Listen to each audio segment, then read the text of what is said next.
그날은 아침부터 일정이 빡빡하게 돌아갔습니다. 회장님이 외부 활동이 많은 날이면 경호원으로서 더욱 긴장을 해야 했거든요. 이른 아침, 저는 회장님의 자택에서부터 수행 업무를 시작했어요. 회장님이 회사로 이동하는 동안 차량 내부에서 오늘의 일정을 다시 한번 체크했습니다. 보통 일정은 비서실에서 미리 공유해주지만 직접 확인하는 습관이 몸에 배어 있었습니다. 오전에는 본사에서 중요한 미팅이 있었고 저는 회장님의 곁에서 주변을 주시하며 상황을 살폈습니다. 실내 회의실에서 진행되는 미팅이었지만 항상 만일의 사태를 대비해야 했습니다. 회장님은 여전히 날카로운 눈빛으로 프레젠테이션을 듣고 계셨고 간혹 상대방의 의견에 고개를 끄덕이며 대화를 주도하셨습니다. 박 실장, 다음 일정 확인했나? 네, 회장님. 점심 약속 후 바로 외부 행사장으로 이동하십니다. 식사 장소는 확보됐겠지? 네, 프라이빗 룸 예약되어 있습니다. 경로도 재확인했습니다. 회장님은 짧게 고개를 끄덕였습니다. 저는 회장님이 필요로 하기 전에 미리 준비해 두는 것이 중요하다는 걸 잘 알고 있었어요. 오전 미팅이 끝난 후 회장님은 회사 임원들과 함께 점심 식사를 했습니다. 저는 회장님의 뒤에서 대기하며 식사가 원활히 진행되는지 확인했습니다. 점심을 마친 후 회장님과 함께 다음 일정이 있는 행사장으로 이동했습니다. 도착하자마자 저는 행사장 내부를 빠르게 스캔했어요. 초청된 인사들이 많았기 때문에 경호 업무는 더욱 신중해야 했습니다.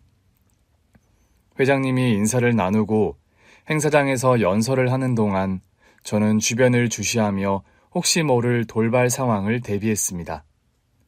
회장님은 연설을 마친 후 몇몇 인사들과 짧은 대화를 나누고 행사장을 빠져나왔습니다.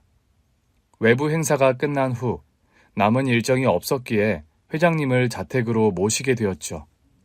차량 안에서 회장님은 창밖을 바라보며 한동안 말을 하지 않으셨습니다. 재훈아, 오늘 일정 무리 없었지? 네, 큰 문제 없었습니다. 요즘 네가 하는 걸 보면 내가 사람 하나는 잘 본 것 같아. 감사합니다, 회장님. 저는 회장님의 신뢰를 받고 있다는 걸 알고 있었습니다.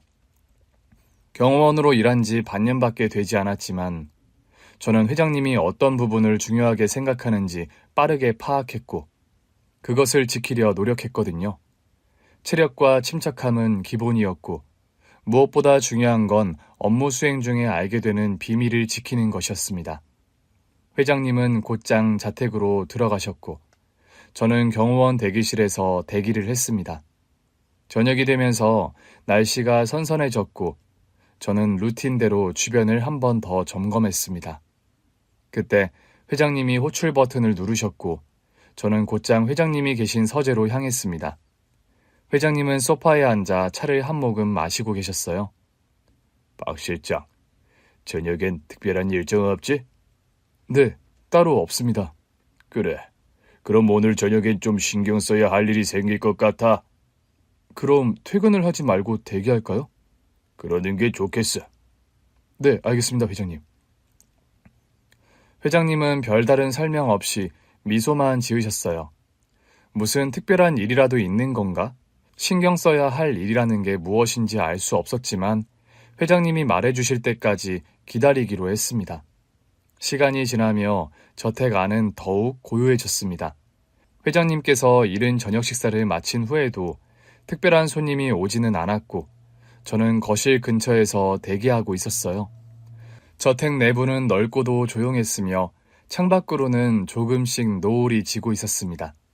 시계를 보니 저녁 6시. 추저녁이 지나도록 아무도 찾아오지 않았기에 저는 퇴근해도 될지 고민하다가 회장님께 여쭈어 보기로 했습니다. 회장님, 오늘 손님이 오신다고 하셨는데 아직 아무도 오지 않으셨습니다. 혹시 더 모실 일이 없으면 퇴근해도 괜찮을까요? 회장님께서는 소파에 기대어 앉아 차를 마시고 계셨는데 저의 말을 들은 회장님은 천천히 찻잔을 내려놓고 저를 바라보았습니다. 그러더니 갑자기 입꼬리를 살짝 올리며 의미심장한 미소를 지으셨어요. 재훈아, 오늘 네 신부감이 오기로 했으니 잘 지켜봐.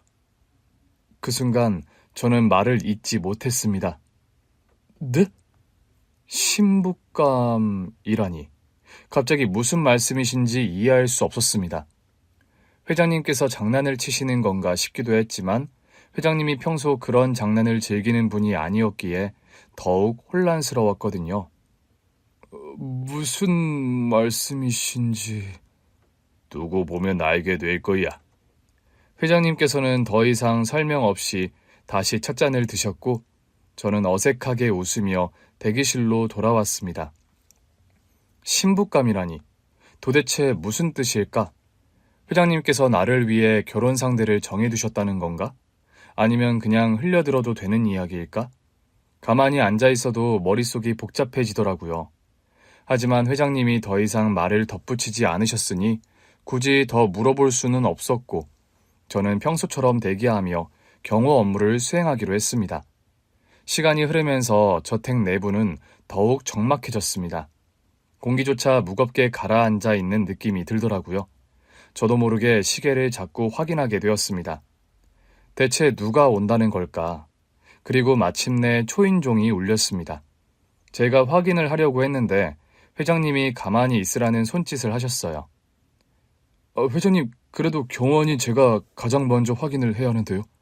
나도 서산댁이 안내할 거야. 내가 서산댁한테 미리 이야기해 두었어. 네, 알겠습니다. 입주도우미로 일하시는 이모님께서 인터폰으로 밖을 확인한 후 대문을 열어주었습니다. 경호 업무의 경험상 예상치 못한 손님이 방문할 때는 항상 신경이 곤두서곤 했거든요. 무의식적으로 허리를 곧게 펴고 현관 쪽으로 이동했습니다. 그때 거실에서 책을 읽고 계시던 회장님께서도 천천히 몸을 일으키셨어요. 드디어 왔군. 회장님께서는 한 걸음씩 천천히 현관으로 걸어가셨고 앞서 걸어가 현관문을 열려고 하는 순간 신부감이라는 말이 떠올라 다시금 머릿속이 복잡해졌어요. 문을 열어야 하는데 마치 시간이 느리게 흐르는 듯한 기분이 들었거든요.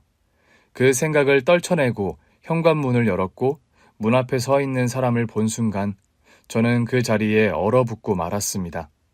이내 머릿속이 하얘지고 심장이 격렬하게 뛰기 시작했어요. 믿을 수 없는 얼굴이 나를 바라보고 있었거든요. 숨을 들이쉬는 것조차 잊어버린 채 그 사람을 멍하니 바라볼 수밖에 없었습니다. 어릴 적부터 저는 몸을 움직이는 걸 좋아했어요.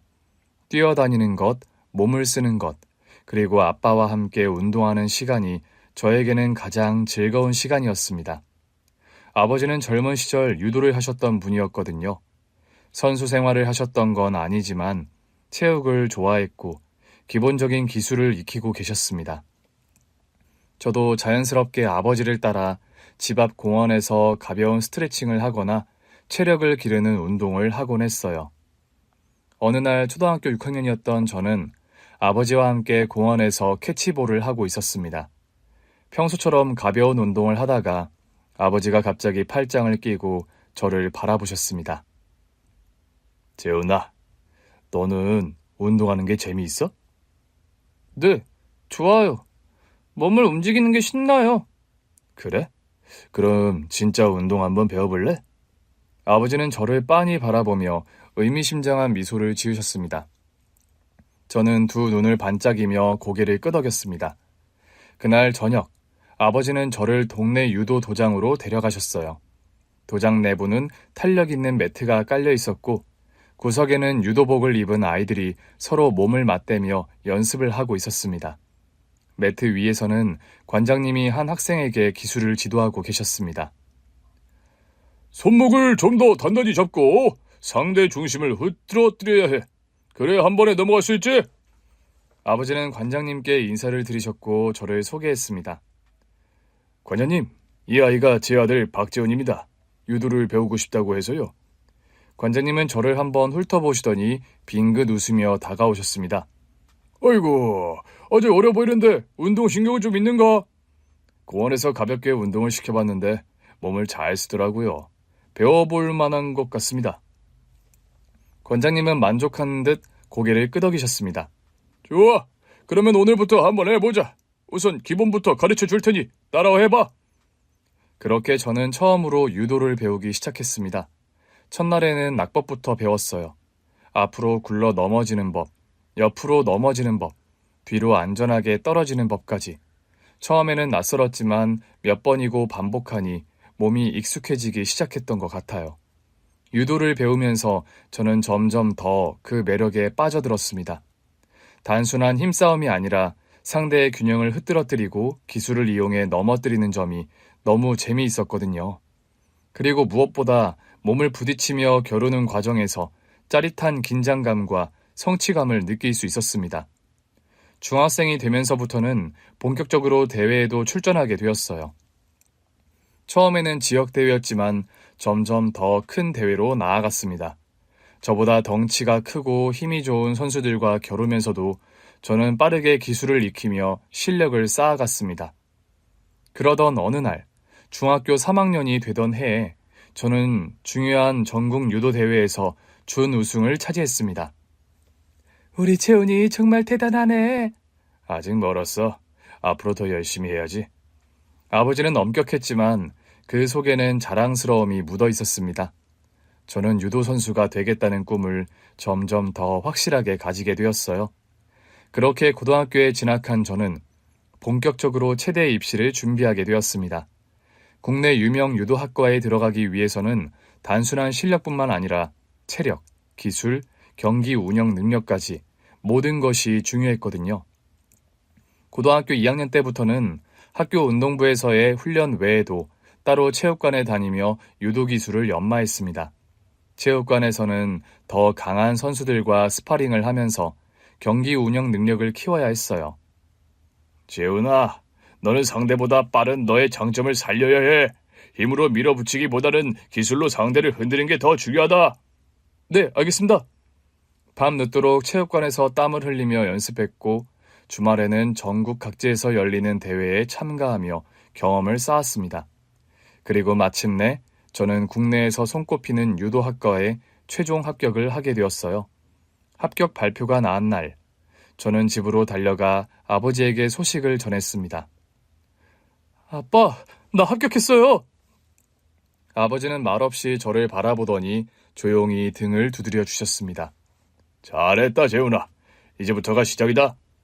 가슴이 벅차올랐습니다. 이제부터는 진짜 유도 선수로서의 삶이 시작되는 것이었으니까요. 사실 제가 다니던 대학교는 학생 때부터 이미 선수로 데뷔해서 활동을 하는 선후배들이 많았습니다. 아마 올림픽이나 유도에 조금이라도 관심이 있는 분들이면 아실 거예요. 메달을 따는 선수들이 소개될 때, 그리고 그 선수가 대학생일 경우 거의 대부분이 저희 학교 출신이었거든요. 그런 대학교에 입학을 했기 때문에 재학 중에 국가대표가 되는 것을 목표로 했습니다.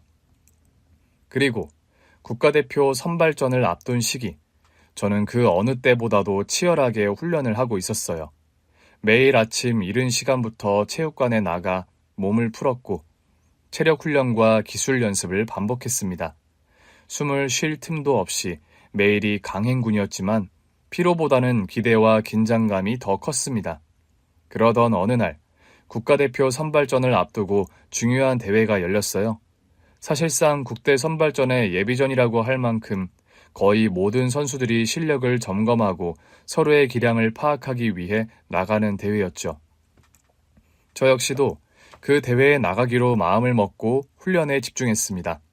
저뿐만 아니라 모든 선수들이 사력을 다해 경기에 임하고 있었어요. 그리고 대회 당일, 경기장에 들어서는 순간 제 심장은 빠르게 뛰기 시작했습니다. 매트 위에서 상대 선수와 마주보며 숨을 고르는 동안 머릿속에는 수없이 반복했던 기술과 전략이 스쳐 지나갔습니다. 준비! 호각이 울리자마자 상대 선수와 엉켜들었습니다. 힘과 기술이 엇갈리는 순간순간마다 승부가 결정될 수 있기에 단 한순간도 방심할 수 없었어요. 저는 상대 선수의 허점을 노리며 재빠르게 몸을 움직였습니다. 관중석에서 외치는 코치의 목소리가 들리는 것 같았습니다. 재훈아, 중심 잡아! 페인트 쓰지 말고 정면으로! 그러나 상대 역시 만만치 않았어요. 순간적으로 저보다 먼저 기술을 걸어왔고 저는 이를 반격하기 위해 힘을 주며 중심을 이동시켰습니다. 하지만 그 순간 상대 선수의 움직임이 예상보다 강하게 들어왔고 저는 균형을 잃고 매트 위로 거칠게 넘어졌습니다. 그 순간 뭔가가 뚝 하고 끊어지는 느낌이 들었어요. 날카로운 통증이 무릎을 타고 올라왔고 정신이 아득해지는 것 같았습니다. 매트 위에 쓰러진 채 숨을 몰아쉬며 다리를 움직이려고 했지만 도저히 힘이 들어가지 않더라고요. 경기 중지! 코치와 의료진이 급히 달려왔고 저는 고통을 참아내며 얼굴을 찡그렸습니다. 재훈아, 괜찮아? 어디가 아프냐? 무릎이... 다리로 손을 뻗어 만져보았는데 감각이 무뎌진 것 같았습니다. 코치와 의료진이 다급하게 이야기를 나누었고 저는 그래도 들것에 실려 경기장을 빠져나가게 되었어요. 병원으로 옮겨진 저는 정밀 검사를 받았고 결과를 들은 순간 머릿속이 새하얘졌습니다. 십자인대 파열입니다. 수술이 필요하고 최소 6개월 이상의 재활이 필요할 겁니다. 국가대표 선발전은 한 달 후였거든요. 저는 멍한 얼굴로 의사를 바라봤습니다. 그러면 국가대표 선발전에는 못 나가겠네요. 의사는 안타까운 표정을 지으며 고개를 끄덕였습니다. 무리하면 더 심각한 부상을 입을 수도 있습니다. 지금은 치료가 최우선이에요. 모든 것이 무너져 내리는 것 같았습니다. 부모님이 병실로 오셨을 때 저는 침대에 누운 채 창밖을 바라보고 있었습니다. 채은아, 괜찮니? 저는 어색하게 웃으며 고개를 끄덕였습니다. 네, 그렇게 됐네요. 의사 말대로 치료하면 다시 나아질 거다. 너무 낙심하지 마라. 아버지는 단단한 목소리로 말씀하셨지만 눈빛은 흔들리고 있었습니다. 저는 그 눈빛을 보고 말았어요. 실망과 안타까움이 섞여 있는 복잡한 감정이었습니다. 그날 밤 저는 병실에서 혼자 남아 천장을 바라보며 생각했습니다. 어릴 때부터 오직 유도만 해왔고 국가대표가 되는 것이 목표였습니다. 하지만 이제 그 꿈이 점점 멀어지고 있는 것 같았어요. 수술을 받은 후 저는 오랜 시간 재활치료를 받아야 했습니다. 처음에는 휠체어를 타고 다녀야 했고 이후 목발을 짚으며 조금씩 걷는 연습을 해야 했죠. 유도장에서 땀을 흘리며 연습하던 것이 엊그제 같은데 그 당시 몇 걸음만 걸어도 숨이 찼습니다. 하지만 병원에서는 재활을 위해 다양한 운동을 시켰어요. 조금씩 무게를 실어보세요. 통증이 심하면 무리하지 말고요. 무릎이 제대로 회복될까? 다시 유도를 할 수 있을까? 매일매일 고민을 했습니다. 하지만 시간이 지나면서 점점 현실을 깨닫게 되었어요. 아버지는 점점 말수가 줄어들었고 어머니는 저를 위로하려 애썼습니다. 채훈아, 유도만이 인생의 전부는 아니야. 넌 뭐든지 할 수 있어. 하지만 저는 아무 대답도 할 수 없었습니다. 유도 외에 다른 것을 해본 적이 없었기 때문이었어요. 결국 저는 유도학과에서 유도 지도학과로 전공을 변경했습니다. 선수 생활이 힘들어진 이상 지도자로서 다른 길을 가는 것이 현실적인 선택이었기 때문입니다. 졸업할 때까지도 마음이 복잡했어요. 유도 선수로서의 삶을 꿈꿨던 제가 이제는 그 길을 떠나야 한다는 것이 믿어지지 않았습니다. 유도 지도학과로 전공을 변경해서 간신히 졸업을 했지만 졸업 이후의 삶은 막막했습니다. 유도 선수를 목표로 살아왔던 제게 선수 생활을 완전히 접고 지도자로 전향한다는 것은 쉽지 않은 일이었어요. 특히나 오랫동안 유도를 해왔지만 국가대표로 활동한 경력이 없다는 것이 가장 큰 걸림돌이 되었습니다. 대부분의 학교 코치 자리는 국가대표 출신에게 돌아갔고 저는 경력 면에서 밀릴 수밖에 없었거든요. 그렇다고 유도를 포기하는 것이 쉽지도 않았습니다. 다른 길을 찾아야 한다는 걸 알면서도 무엇을 해야 할지조차 다른 일은 하나도 떠오르지를 않았어요. 그렇게 졸업 후에도 마땅한 직장을 구하지 못하던 어느 날, 중학생부터 저를 가르쳐 주셨던 체육관 관장님께서 연락을 주셨습니다. 재훈아, 요즘 뭐하고 지내냐? 그냥 이것저것 알아보고 있습니다. 아직 유도 좋아하지? 우리 체육관에서 애들 좀 가르쳐 볼래? 초등학생들부터 중학생들까지 가르쳐 줄 사람이 필요한데 네가 해주면 좋을 것 같아서. 유도에 대한 미련이 남아있던 저는 고민 끝에 체육관에서 초등학생과 중학생들을 지도하는 일을 시작하게 되었습니다. 낮에는 체육관에서 아이들을 가르쳤고 저녁에는 운동을 더 하고 싶은 학생들에게 추가 지도를 해주었어요. 아이들은 유도복을 입고 눈을 반짝이며 제 말을 따라했고 기술을 배우면서 즐거워했습니다. 그런데 그 모습을 볼 때마다 묘한 감정이 들더라고요. 아이들이 열심히 유도를 배우는 모습을 보고 있으면 어릴 때 제 모습이 떠올랐거든요. 국가대표 선수가 되겠다는 꿈을 품고 온몸으로 기술을 익히던 그 시절의 저 말입니다. 하지만 저는 더 이상 선수가 아니었어요. 훈련을 마친 아이들이 하루하루 목표를 향해 나아가는 모습을 보면서 문득 가슴이 먹먹해졌습니다. 결국 체육관에서 일한 지 1년이 채 되지 않은 어느 날, 관장님께 말씀을 드렸습니다. 관장님, 죄송하지만 더는 못할 것 같습니다. 왜? 무슨 일 있어? 그냥 아직은 제가 아이들을 가르칠 준비가 안 된 것 같습니다. 관장님께서는 한숨을 쉬셨지만 제 마음을 이해하신 듯 고개를 끄덕이셨습니다. 알겠다. 언제든 다시 돌아오고 싶으면 연락해라. 그렇게 저는 체육관을 떠났고 체육관을 그만둔 후 더욱 방황을 했습니다. 마땅한 직업을 찾지 못했고 하루하루가 불안하던 나날이었어요. 그러던 어느 날 아버지께서 술 한잔 하자고 하셨습니다. 재훈아, 오늘 저녁에 시간 있냐? 아빠랑 한잔 할래? 평소에 아버지는 특별한 일이 아니면 먼저 술을 마시자고 하시는 분이 아니었거든요.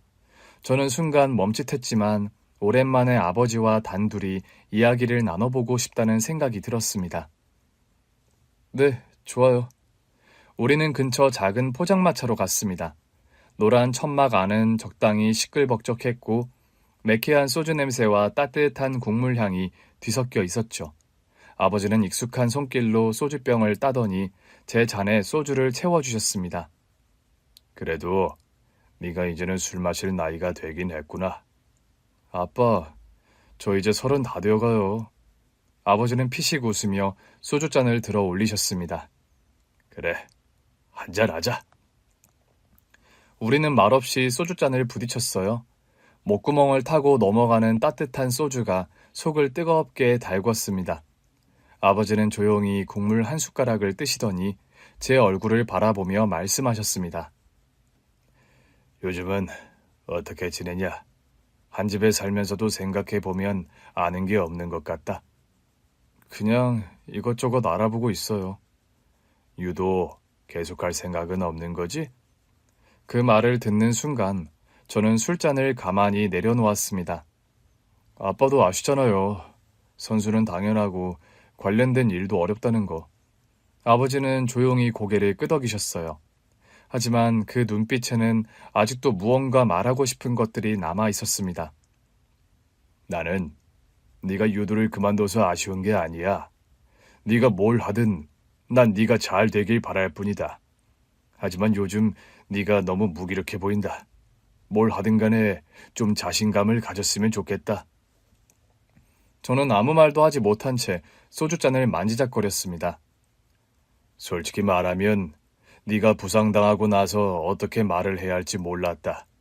네가 얼마나 힘들었을지 뻔히 알았으니까. 근데 지금 보니까 시간이 꽤 지났는데도 아직도 그때 거기에서 멈춰 있는 것 같아서 마음이 아프다. 그 말을 듣는 순간 가슴 한쪽이 뻐근하게 저려왔습니다. 아빠는 실망하지 않으셨어요? 제가 국가대표가 못된 거? 아버지는 한동안 말이 없으셨어요. 그러다 깊은 한숨을 내쉬고 천천히 소주잔을 내려놓으셨습니다. 네가 다친 날, 솔직히 말하면 나도 너무 속상했다. 하지만 시간이 지나서 알았지. 재훈이 네가 유도 선수이든 아니든 나는 네 아빠고 넌 내 아들이라는 걸.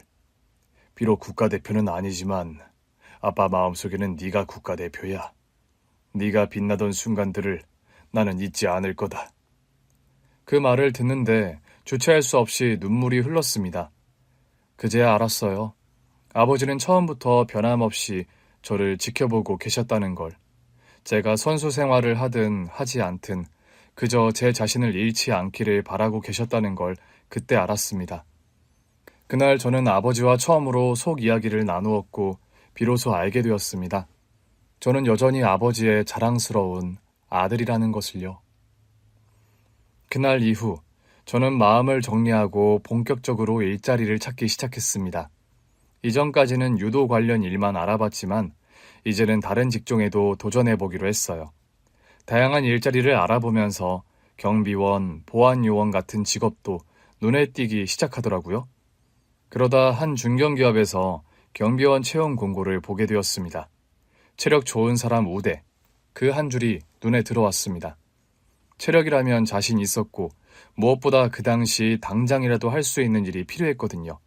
더 이상 부모님께 기대고 있을 수도 없었고 무작정 시간을 흘려보낼 수도 없었습니다. 며칠 후 면접을 보기 위해 중소기업을 찾아갔습니다. 경비원 경험은 없죠? 네, 없습니다. 하지만 체력적으로는 자신 있습니다. 유도 선수 생활을 했었고 오랜 기간 운동을 해왔습니다. 면접관은 고개를 끄덕이며 서류를 훑어보았습니다. 젊고 체력도 좋고 근무 태도만 성실하면 괜찮겠네요. 그렇게 저는 한 중견기업의 경비원으로 취업하게 되었습니다. 경비원 일은 크게 어렵지 않았습니다. 출퇴근 시간 입구를 지나다니는 직원들에게 인사를 하고 중간중간 건물 곳곳을 모니터링하고 순찰을 하는 게 전부였거든요. 그런데 일한 지 1년 가까이 되던 어느 날, 건물 내 분위기가 달라졌습니다.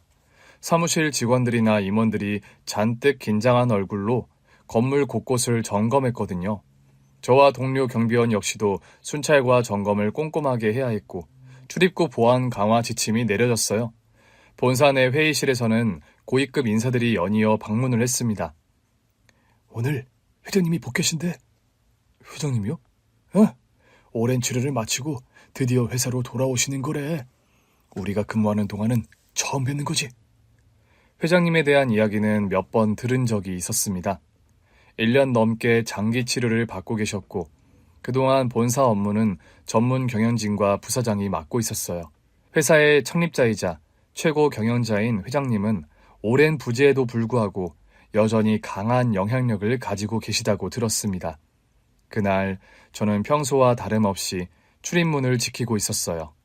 그리고 마침내 검은색 고급 세단 한 대가 본사 앞에 멈춰 섰습니다. 운전기사가 재빠르게 내려 문을 열었고 정장을 말끔히 차려입은 회장님이 천천히 차에서 내리셨고 순간 주위가 조용해졌습니다. 임원들이 줄지어 서서 고개를 숙였고 몇몇 직원들은 긴장한 듯 숨을 삼키는 소리가 들렸습니다. 하지만 저는 그 순간 그 누구보다도 회장님 때문에 놀라게 되었습니다. 입구로 들어오던 회장님이 저를 보는 순간 걸음을 멈추셨거든요. 처음 뵙는 그분의 얼굴에서 놀람과 혼란이 섞인 표정이 스쳐 지나갔고 몇 초간 저를 바라보다가 갑자기 제 쪽으로 걸어오셨습니다. 회장님과 거리는 불과 몇 걸음 남짓이었고 저는 반사적으로 허리를 숙여 인사를 드렸습니다. 안녕하십니까 회장님. 하지만 회장님은 인사를 받아들이는 대신 저를 덥석 끌어안으셨습니다. 도대체 이게 무슨 일인지 숨이 멎을 것처럼 놀랐고 주변에 있던 직원들도 당황한 기색이 역력했어요. 모두가 이 상황이 도대체 무엇인지 이해하지 못한 채 조용히 지켜보고 있었습니다. 회장님? 그런데 회장님의 손길이 떨리고 있었습니다. 이게 어떻게 된 일이지? 죄송하지만 무슨 말씀이신지 잘 모르겠습니다. 회장님은 한참을 저를 꼭 끌어안고 계시다가 천천히 저를 놓으셨습니다. 눈가에는 희미한 눈물이 맺혀 있었고 깊은 숨을 들이마시며 감정을 다잡는 듯 했어요. 회장님은 제 명찰을 확인한 뒤 말씀을 하셨습니다. 박재훈 군? 내 방으로 따라오게. 할 이야기가 있어. 이 모든 상황이 혼란스러웠지만 상관의 지시를 따르는 것이 우선이었죠. 그날 저는 회장님의 부름을 받고 본사 최상층의 집무실로 올라갔습니다. 비서가 문을 열어주었고 조용히 안으로 들어갔는데 회장님은 커다란 책상 뒤에서 저를 기다리고 계셨습니다. 안 깨나? 네, 감사합니다. 회장님은 저를 찬찬히 바라보시더니 깊은 한숨을 내쉬셨습니다. 자네, 이름이 뭐라고 했지?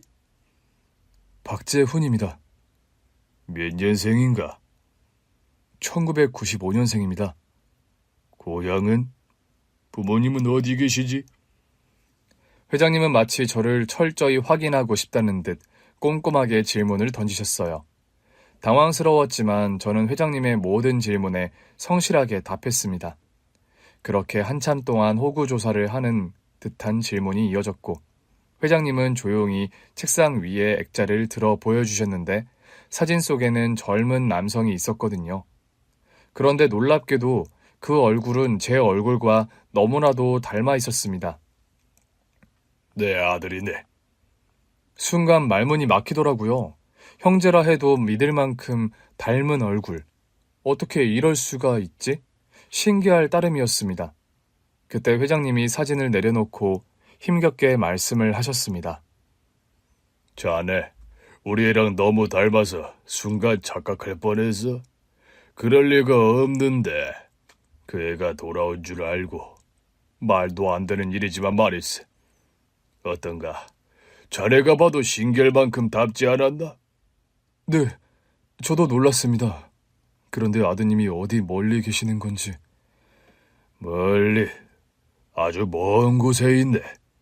다시 돌아올 수 없는 먼 길을 떠났어. 자네처럼 젊은 나이에.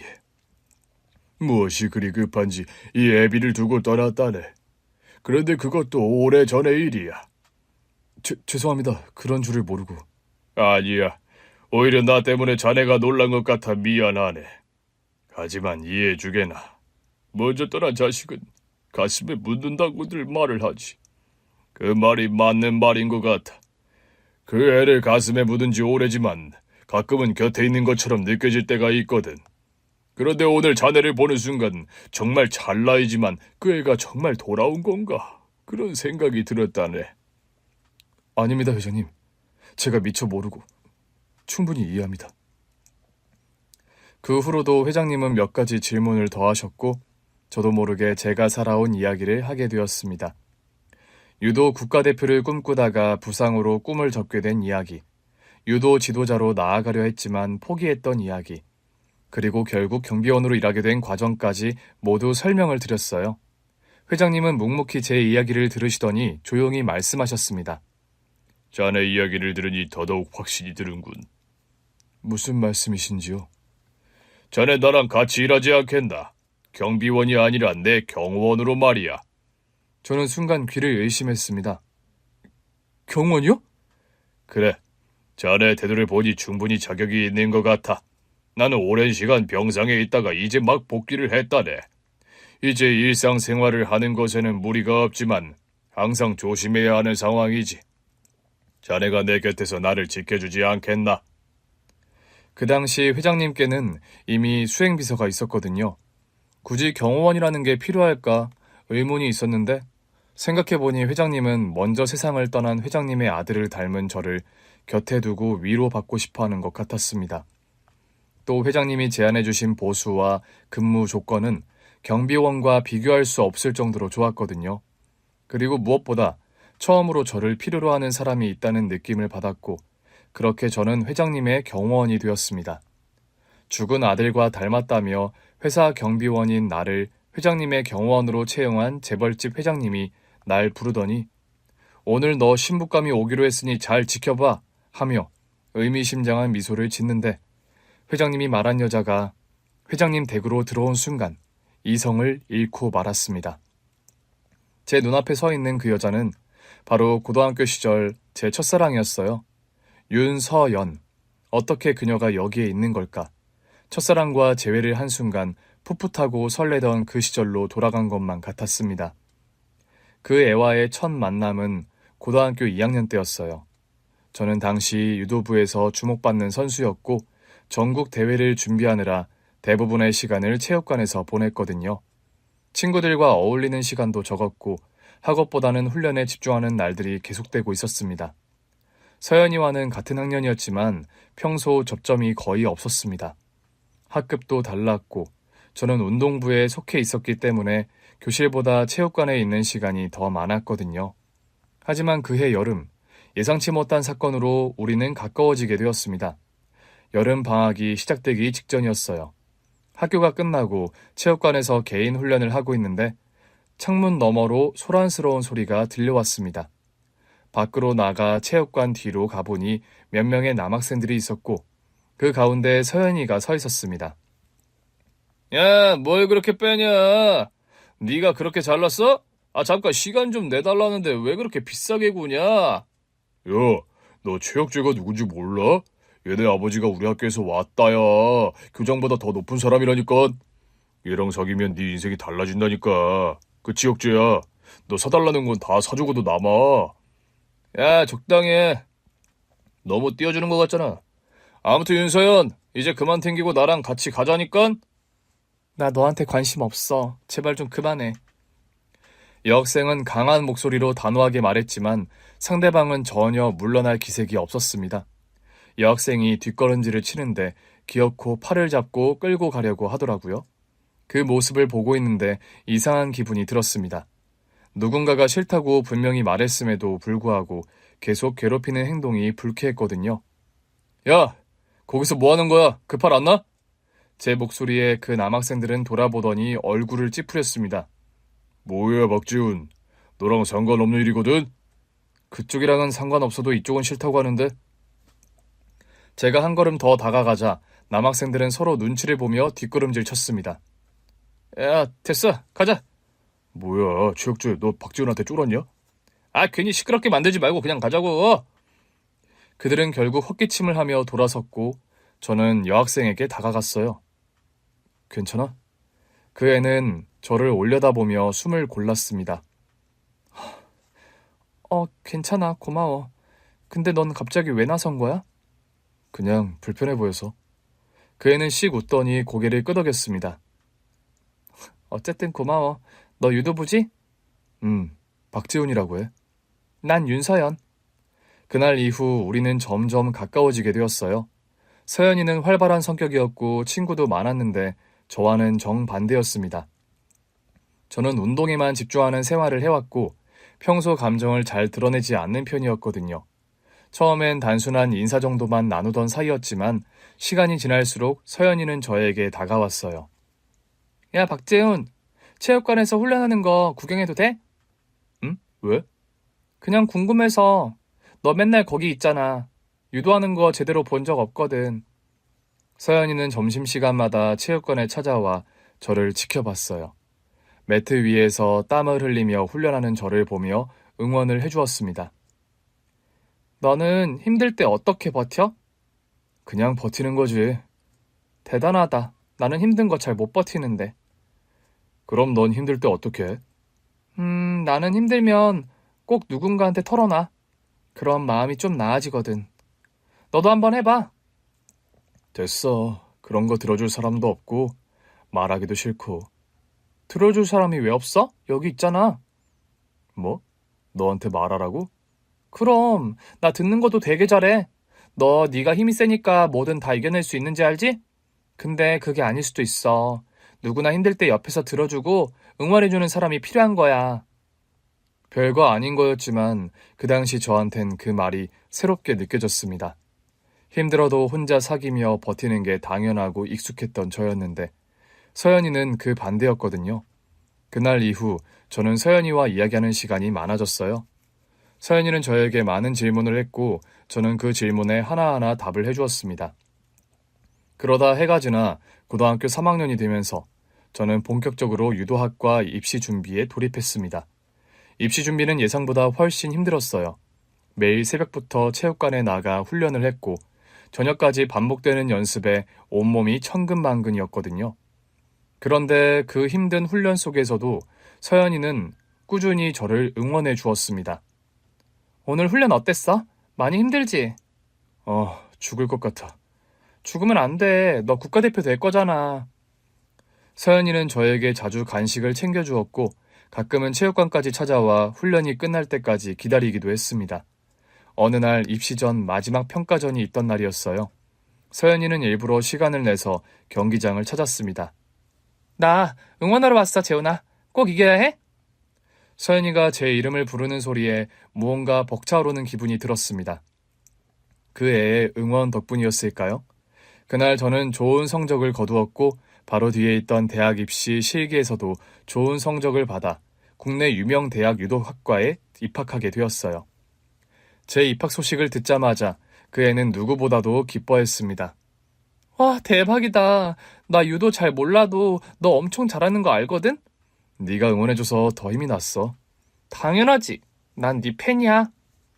그렇게 우리는 점점 더 가까워졌고 첫사랑인 서연이와의 관계는 제가 대학에 진학한 후에도 계속 이어졌습니다.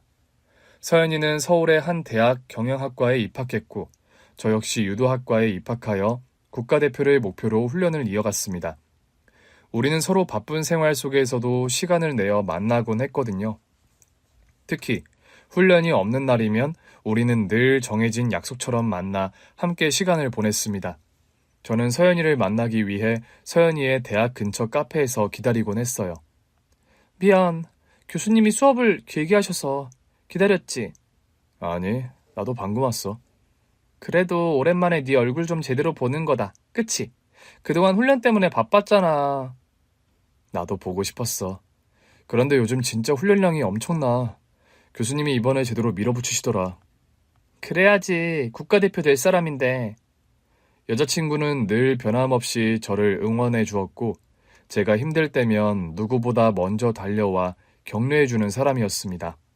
어느 날 지친 몸을 이끌고 여자친구를 만나면 그 애는 따뜻한 차 한 잔을 건네주며 위로를 해주었어요. 내가 예전에 말했지? 너 힘들 때 나한테 기대도 된다고. 맨날 혼자 힘든 거 다 안고 살지 말고. 난 괜찮아.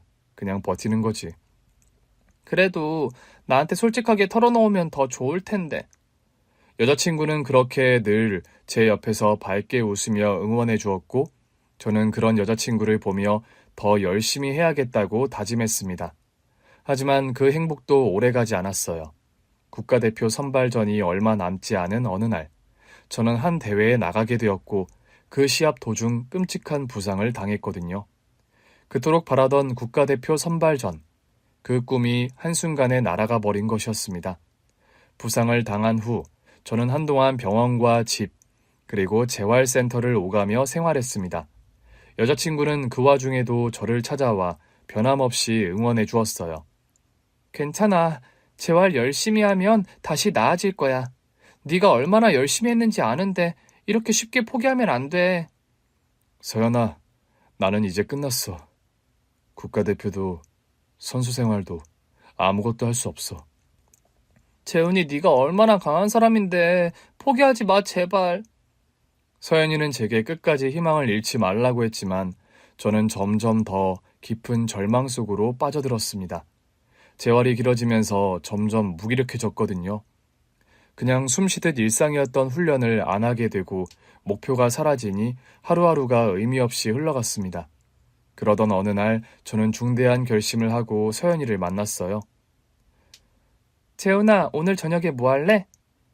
서연아, 우리 이제 그만하자. 여자친구는 순간 말을 멈추고 저를 바라보았습니다. 뭐? 뭘 그만해? 나 이제 아무것도 할 수 없어. 더 이상 너한테 어울리는 사람이 아니야. 너 지금 무슨 소리 하는 거야? 네가 왜 나한테 어울리지 않는다는 거야? 저는 애써 담당한 표정을 지으며 말했어요. 나는 이제 끝난 사람이야. 꿈도 없고 미래도 없어. 너는 계속 네 길을 가야지. 나 같은 사람이랑 있으면 너도 힘들어질 거야. 여자친구는 눈물을 글썽이며 고개를 저었어요. 난 그런 거 신경 안 써. 난 네가 어떤 상황이든 같이 있고 싶어. 안 돼.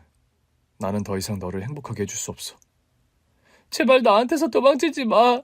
네가 힘들면 나도 옆에서 같이 힘들어하면 돼. 그냥 그렇게 같이 버티면 되는 거야. 여자친구의 말이 가슴 깊이 박혔지만 저는 끝까지 냉정한 얼굴을 유지하며 손을 뿌리쳤습니다. 미안해, 서연아. 우리 여기까지 하자. 그렇게 저는 돌아섰고 뒤에서 흐느끼는 여자친구의 울음소리가 들렸습니다. 그 후로도 저는 서연이의 연락을 받지 않았습니다. 여자친구는 몇 번이고 메시지를 남겼지만 저는 아무 대답도 하지 않았죠. 그렇게 우리는 서로의 삶에서 점점 멀어졌습니다. 그게 벌써 10년 가까이 지난 일인데, 그런데 어떻게 지금 그녀가 제 눈앞에 회장님의 집에 있는 걸까요? 세월이 지나도 선명하게 남아있는 얼굴. 그녀는 변함없이 아름다웠습니다. 놀라서 말문을 잇지 못하고 있을 그때, 회장님은 저를 보며 조용히 미소를 짓고 계셨습니다. 마치 모든 걸 알고 있다는 듯한 표정이었어요. 박 실장, 이 아가씨가 누군지 아나?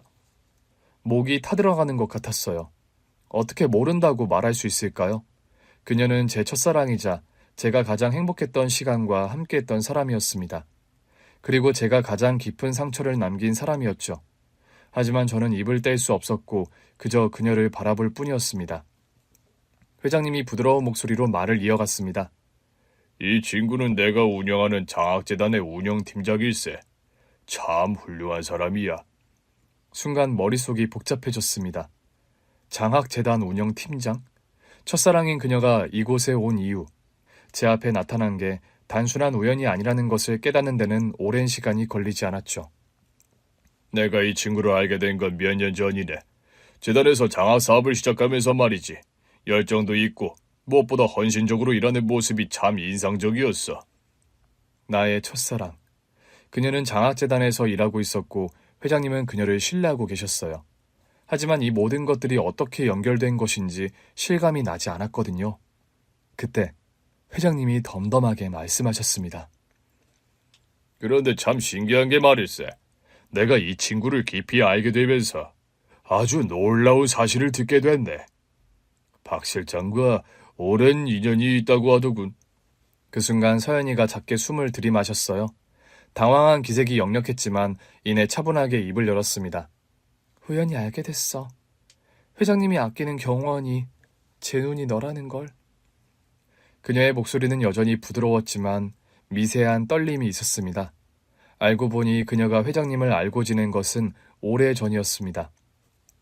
회장님의 병상에서 치료를 받기 전부터 서연이를 알았다고 했거든요. 회장님은 1년 넘게 회사를 떠나 계셨고 복귀하고 난 뒤 제가 경호원으로 채용이 된 거고 그렇게 회장님을 모시게 된 지 6개월 만에 회장님을 통해 서연이와 재회를 하게 된 거였습니다. 회장님은 그런 저를 한동안 지켜보다가 조용히 미소를 지으며 말을 하셨습니다. 운명이란 게 있는 법이지. 만약 나한테 아들이 있었다면 며느리 삼아 우리 가족으로 맞이하고 싶을 정도야. 하지만 내 아들은 오래전에 떠났지. 그래도 두 사람은 참 잘 어울리는 한 쌍이라고 생각하네. 회장님의 말이 끝나자 방 안은 순간적으로 정적에 휩싸였고 그 누구도 쉽게 말을 잇지 못했습니다. 저는 그녀를 바라보았고 그 순간 제 안에 묻혀있던 감정들이 한꺼번에 터져나왔어요. 오랜 시간 참아왔던 감정들이 그녀를 다시 마주하는 순간 한꺼번에 밀려왔습니다. 언젠가 우연이라도 그녀를 다시 만나면 태어난 척을 할 수 있을 거라고 생각했는데 아니었어요. 감정이 우리가 풋풋하던 그 시절, 마치 그때로 돌아간 것처럼 되살아났습니다. 서연이와 다시 만난 이후 우리의 인연은 다시 이어졌어요. 오랜 시간 엇갈렸지만 결국 우리는 다시 서로의 곁으로 돌아왔습니다. 처음에는 조심스러웠어요. 각자의 삶이 많이 달라져 있었고 우리는 긴 세월 동안 다른 길을 걸어왔기 때문입니다. 하지만 서로를 향한 감정은 변하지 않았다는 것을 깨닫는 데는 오랜 시간이 걸리지 않았습니다. 어느 날 저녁을 함께하던 자리에서 서연이가 조심스럽게 입을 열었어요. 재훈아, 가끔 그때 생각해? 우리가 헤어졌던 그 시절. 자주 생각했지. 하지만 그땐 내가 너무 약했어. 네가 곁에 있어주겠다고 했는데도 내가 밀어냈잖아. 나는 그냥 네가 행복했으면 했어. 네가 어떤 모습이든 나는 네 곁에 있고 싶었거든. 미안해. 그렇지만 오랜 시간이 지나 다시 만난 만큼 이제는 절대 너를 놓치지 않을 거야. 우리가 다시 만나고 있다는 사실을 알게 된 회장님이 어느 날 저를 따로 부르셨습니다. 박 실장 요즘 표정이 더 좋아진 것 같군. 네, 회장님. 이제 놓치지 말고 꽉 잡게. 이게 얼마나 귀한 인연인데. 저는 그 말을 듣고 마음을 굳혔고 얼마 후 저는 서연이에게 프로포즈를 했습니다. 우리의 결혼식은 소박했지만 따뜻한 축복 속에서 진행되었어요. 회장님께서 직접 주례를 서주셨고 많은 사람들이 축하해 주었습니다. 내 아들이 있었다면 이런 날을 보며 뿌듯해했을 거야. 재훈 군, 서연 양, 두 사람은 정말 잘 어울리는 한 쌍일세. 결혼 후 우리는 여전히 각자의 자리에서 최선을 다했습니다. 저는 회장님의 경호원으로 계속 일을 했고 아내 역시도 장학재단에서 아이들을 돕는 일을 계속 이어갔거든요. 그리고 몇 년이 지난 현재 우리의 가족이 더 늘어났습니다. 아이가 태어난 날 회장님은 병원으로 직접 찾아오셨어요. 신생아실에서 갓 태어난 아기를 바라보며 회장님은 감회가 깊은 듯 한동안 아무 말 없이 아이를 바라보셨습니다. 아버지가 된 걸 축하하네. 자네와 서연 양의 아이를 내 손주처럼 여겨도 되겠지. 물론입니다. 회장님은 저희 가족이세요. 회장님이 아니었다면 이런 날은 없었을 겁니다. 지금 우리는 누구보다 행복한 삶을 살아가고 있습니다. 회장님의 따뜻한 축복 속에서 우리는 운명처럼 재회를 했고 가정을 꾸린 뒤 서로를 아끼며 지내고 있거든요. 인연이란 참 신기한 것 같습니다. 서로 다른 길을 걷다 다시 마주하게 될 수도 있고 한때는 놓쳤던 손을 다시 잡을 수도 있으니까요. 오랜 시간과 오랜 길을 돌아왔지만 결국 우리는 다시 함께하게 되었고 이제는 더 이상 이 인연을 놓치지 않겠습니다. 운명처럼 다시 이어진 이 사람의 곁을 지키며 평생을 함께하겠다고 다짐을 합니다. 오늘 준비한 사연은 여기까지입니다. 재미있게 들으셨다면 구독과 좋아요, 알림 설정까지 눌러주세요. 그럼 저는 다음 사연으로 찾아뵐게요. 오늘도 건강하고 행복하세요.